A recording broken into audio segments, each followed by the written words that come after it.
Hello everyone and welcome to episode 5 of Creative and Jobless. And if you've been following along, you would know that I'm not actually jobless. I just don't have a job in the creative field yet.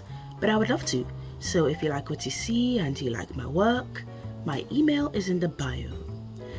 Anyways, moving on for today. First off, let me say I don't know what was going on in the beginning of when I was drawing this picture. It had been a couple of days since I had gotten out my drawing pad and began doing characters back to back to back. I'd taken a couple of days off from drawing and then I got back into it. I think it was 4 or 5 days, I'm not sure.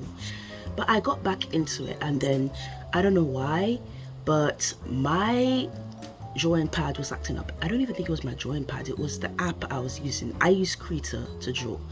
So it was something with the pen and it was giving me this just horrible harsh strokes with whenever I'd use a pen, pencil or paintbrush tool, the ends won't nicely thin up a bit like it usually did before, and I was trying so hard to fix it. I was meddling so much with the I forgot what it's called again to fix it again.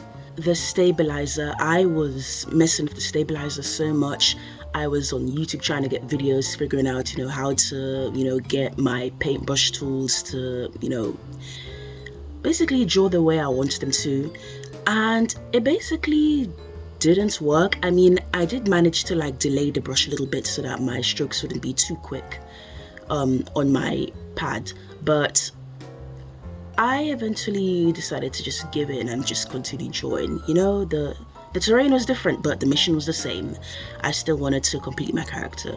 So I continued either way.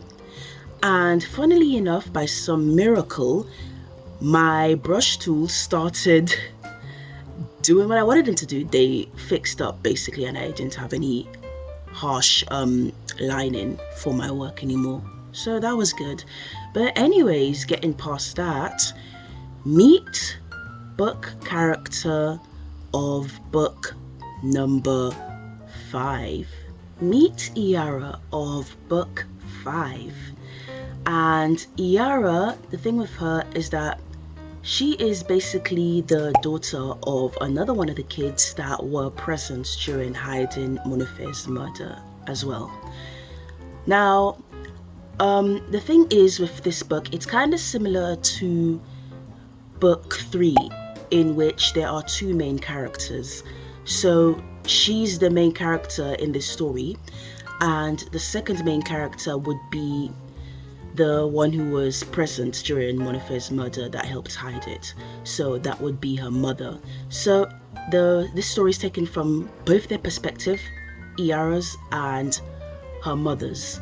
I think because in some books I've done this 2 main character thing, but I'm only drawing 1, is why I'll probably do a second creative and jobless series featuring more of the characters that were present during Monife's murder rather than just, the different main characters of the main books that I'm showing you now. But coming to Iara, since I want to share a little bit about her, she basically goes to a prestigious school, but the problem is she goes to a prestigious school, but she herself is not what many people would call prestigious. She's not rich. Her mom is an assistant neurosurgeon, and basically her parents, I forgot the job that the father does, but it's something to do with also nursing as well. But her parents aren't completely rich people, but they send her to a rich school and they struggle with the school fees and catching up and that stuff, but they still send her because they wanted to go to that school.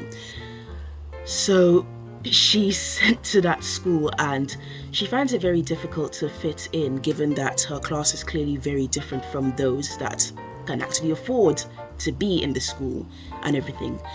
And she finds it hard to, I guess, make friends and everything, because she's constantly reminded that her class is not exactly the same as them and that she is struggling to especially pay for her school fees and catch up with all the bills relating to school and whatnot. Above all else, Iara has also got a problem with envy. or might I say jealousy. I heard that the two are different.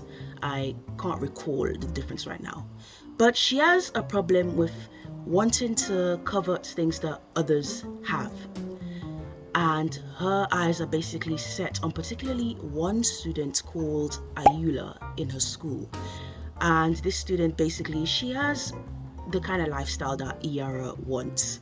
You know, she likes Ayula's way of dressing, her style, everything that she can afford, the things that she wants, and her particular target, her particular site is basically set on this one student, Ayula, that I guess embodies everything that she wants in her life. And I have drawn Iara and Ayula before on the account. I've shown their pictures in one of my sketch reveal videos, which is pretty old. You'll have to have been someone who's like a day one to have remembered those pictures. I'll probably just show them right here to show you guys the previous sketches I did. But they were sketchbook pictures of the characters, and basically Ayula, she triggers Iara a lot about her insecurities of her class and, you know, where she is financially and everything. And this does cause Iara to, you know, be blinded by, you know, her desires in life and seek out wanting things that are way above her financial gain or even her parents' financial gain. So that's the set problem of the novel. So in future, when she comes across Monifair, you can imagine the kind of chaos that could happen. But I'm not going to get into that. I'll just leave it here because I don't want to share all my ideas and give too many spoilers. But that's it. To be honest, when coming to Iara's uniform, I couldn't really remember the color of it or any details about what I wrote. I'll have to go back to book 5 to look at what she was wearing, if I even wrote about it. That's the problem with writing a series and then not going back to do the editing right away. Your memory's not really brushed up on all the details, I guess. I'll cross that bridge when I get there, but for now, she's in a blue uniform. Yeah, I think I'll do that. I might change it when I'm drawing like actual pictures for the novel. But for now, this could do. I would say this book in the series explores things such as fear, guilt, regret, and jealousy, things like that, things of that sort. And it's also where we first meet the main villain physically rather than her just being spoken about. And one of the first things we see is that she is pure evil. I don't want to say too much about her now because I could save that for previous videos, but I just thought I'd share that here because it is one of the main things in the story. Well, not main, but I think it's important, so it's main to me. But anyways, more about Iara, or I guess her personality. She comes off as very quiet, shy, you know, someone who keeps to herself. And she feels things very deeply as well. So maybe, for example, if you upset her about something and you had no idea that she was upset about it, you know, she wouldn't tell you. She'd more of, you know, be angry or upset about it in private. She's the kind of person whereby if she hated you, you wouldn't know it until maybe she strikes. But I think that's a good amount of information to know about her. But yeah, for the most part, she's very shy, quiet, seemingly reserved. You know, she's that student where you don't really know what's going on in her head. But that's as much as I can think about to say for my new character. So don't forget to like, share, follow if you're on TikTok or YouTube or Instagram. Subscribe if you're on YouTube. You know the drill. You know, basically, show me that you were there, show me that you were paying attention.